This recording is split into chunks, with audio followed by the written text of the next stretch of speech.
What's up, guys? This is Kaz with Elevate Your Craft, and welcome to episode number 13 of the podcast. And today I'm going to be talking about progress. So throughout my training, there have been times when I ask myself, should I progress to a more difficult exercise? Am I ready to do so? Where am I in the chain? And closer to when I began training, there was this persistent urgency to be able to perform the most advanced exercises.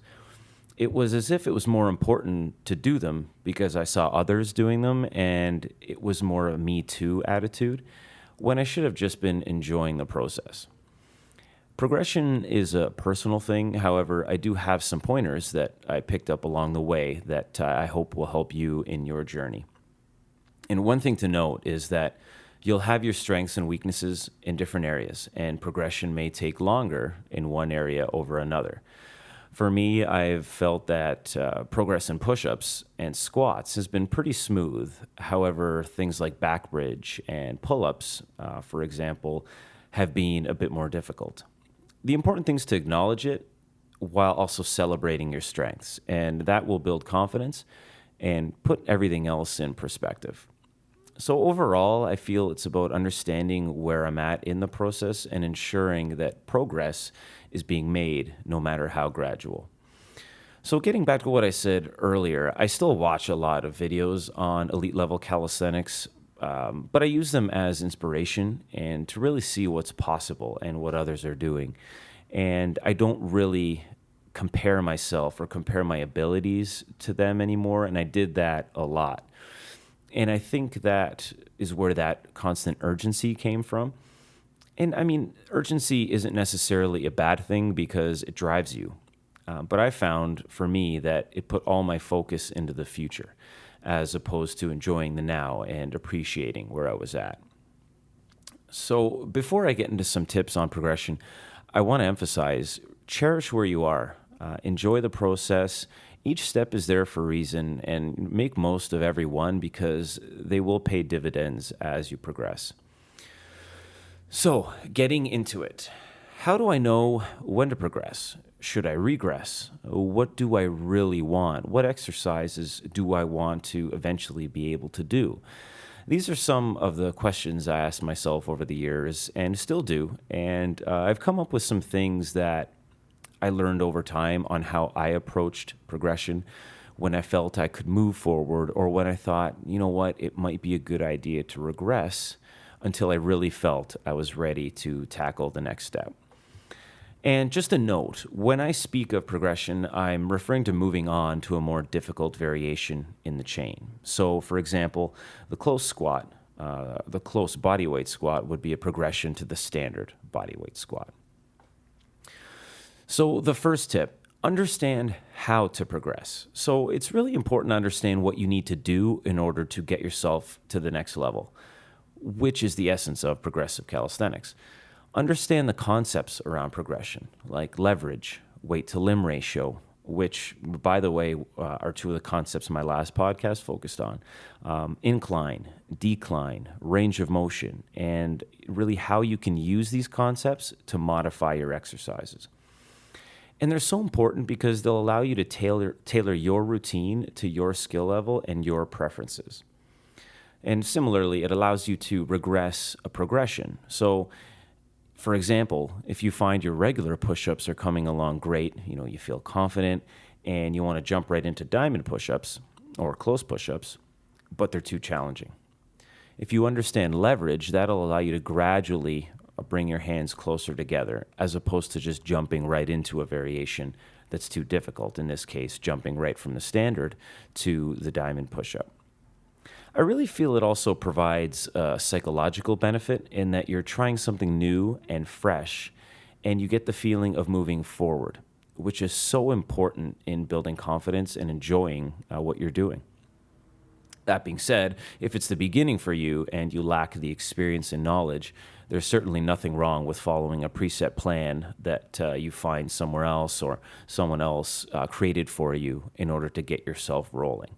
I mean, that's kind of what I did. I followed routines and exercises that other people made, and with time, the desire for me to learn about what I was doing grew. And then I eventually just crafted my own routines and just kind of customized everything to where I wanted to be, where I was, and just my overall goals. And it's also important to get an idea of the variety of exercises that are available that you can work towards, even if it isn't necessarily something you're going to tackle right away. There are a ton of great resources out there on YouTube, online. I've followed Bar Stars and Alan Danny Cavadlo for a long time, and there are a couple great resources that I've used a lot. And there's also Elevate Your Craft. One of my main goals is to educate people on the power of bodyweight training and progressive calisthenics. So by getting a glimpse of the exercises that are available, it will really open your mind as to what's out there and hopefully get you excited, as it did for me. I remember when I first saw the Tiger Bend push-up, my hair was blown back. I couldn't believe something like that existed and that someone was doing it. And from that moment, I've been so excited to work toward it. So looking at what's possible might do the same for you. And then you can then look at these exercises and ask yourself, why is that a progression? What is happening to make that exercise more difficult? Asking those questions will help you put the principles of progression I mentioned earlier into practice and help provide a clearer picture of where you are and where you want to be. The second tip is understand how to regress. So being able to make an exercise less difficult is also very important because there may be times when it's the best choice. For example, when you've progressed but can't quite perform the exercise to your liking and you want to build strength in order to help tighten your technique in progressions. The principles I discussed previously still apply. You would still use leverage and weight to limb ratio, for example, to make an exercise less difficult. The focus of this podcast has been understanding progression. So you may ask, why am I discussing regression? Well, it's valuable because not only does it give you more understanding of calisthenics or progressive calisthenics as a whole, but it'll open up an entire arsenal of exercises that you can take advantage of in order to help you progress the way you'd like to. And the key is being able to recognize when it may be valuable to do so, to regress in a way that aids your progression. And you can do that by asking yourself some questions, like, how am I performing the progression? Is my technique suffering? Am I at risk of injury if I attempt this? Am I better off just taking a step back and working a bit harder on my regression before I move on? So, for example, if I feel like my push-ups are solid and I want to try something a little more difficult, however, I'm unable to do close push-ups on the floor yet, maybe I just add an incline to that close push-up. That way I'm still moving forward. However, I've done it in a way that works for me. So while I'm actually on regressions, they always have a place in a routine. And some of the areas that I take advantage of regressions are active recovery. I've had a hard workout a day or two before, but I still want to be active, so I'll take it very light. Regressions are great for that because you can drastically reduce difficulty, but feel the benefits of active recovery. And along the same lines is just having a lighter workout. Sometimes I just want to have an easier workout. If I have a lot going on and I can only squeeze a small workout in, I'll often use regressed variations to do so. Third is emphasis on higher volume. Based on your goals, you might want to put focus into endurance or hypertrophy. If you want to perform higher reps, regressions will allow you to do this. The fundamentals like pull-ups, push-ups, squats, bridges will always be there, and I'll always continue to train them. No matter how much you advance, you always need to keep the fundamentals a part of your routine to keep a solid foundation.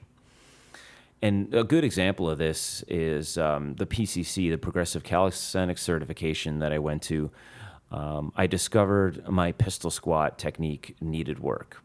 And that was a key moment for me in realizing the importance of really looking at the big picture and using regressions. So during the squat portion of the weekend, I had a chance to gain valuable feedback from multiple people on my pistol squat, and the technique really wasn't where I wanted it to be, so I decided to step it back to assisted pistols and a lot of elevated split squat work. And looking back, this was very valuable because now being a year later, my pistol squat technique has improved tremendously. So the idea is don't feel like you're slipping or regressing overall if you include regressions in your routines. They're a valuable asset and can provide plenty of long-term gains. The third point is keep a workout journal. And this comes down to keeping a close eye on where you are overall. Keep track of your progress and pay attention to the big picture. And this is where a journal can do wonders. When I kept one, I'd write everything from the actual routine I was doing to how I was feeling that day. It gave me a clear picture of what I did previously, and it really helped a great deal in my progress early on. The dates gave me insight into how long it took me to get where I wanted to be and where. And I sat where I needed to, or I saw where I needed to improve, where I was going, and helped to keep track of what I needed to train so nothing was neglected. It also became pretty fun to do because I'd come up with some funky names for routines. I'd keep words of encouragement and really reflect on how far I'd come. And I mean, of course, I'm speaking in past tense here. I don't keep a journal anymore. Or it's definitely not something you have to do for the entirety of your training. It just offers so many benefits that I think anyone, especially beginners, would be wise to keep one. I don't keep a journal anymore, as I mentioned, because I just have such a deep understanding of my own training and where I'm at, where I was, where I want to be. But I don't believe I could be where I'm at right now, at least as quickly, without a journal. So I would definitely recommend keeping one.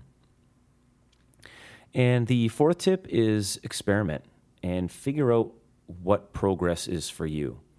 And this is one of my favorite aspects of training. I love to try new things. I have so much fun trying new exercises, hand placements, foot placements, grips, speeds, and much more. There are so many ways to modify your training, and you can find out what you like best by experimenting. And I think that a lot of it has to do with that, of why I fell in love with calisthenics, why I just dedicated myself to it, is all the experimentation and the customization and the ton of possibilities when it comes to actual exercise.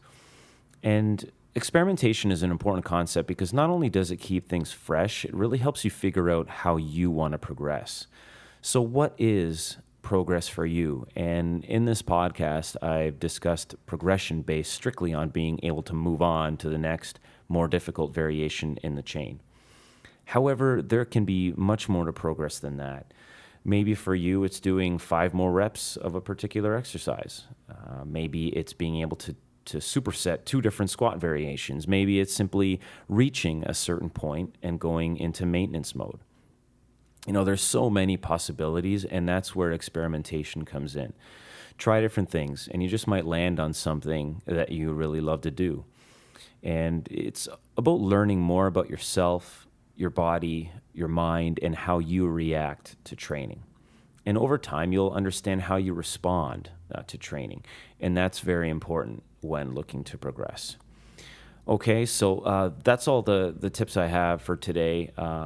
I really hope that my insight into progression is of some help. As I mentioned, sometimes it will just be a lot harder than you want it to be. Sometimes it will be a little easier or quicker than you want it to be. And that is definitely something that you learn over time. If you have any questions at all, you can reach me on social media, on Twitter at EYC Kaz. That's EYC KAS. The Facebook page is Elevate Your Craft, all one word. Instagram handle is EYC KAS. And there's also the website as well, www.elevateyourcraft.net. Well, that's it for me for today, guys. Thanks very much, and I look forward to talking again soon. Bye-bye.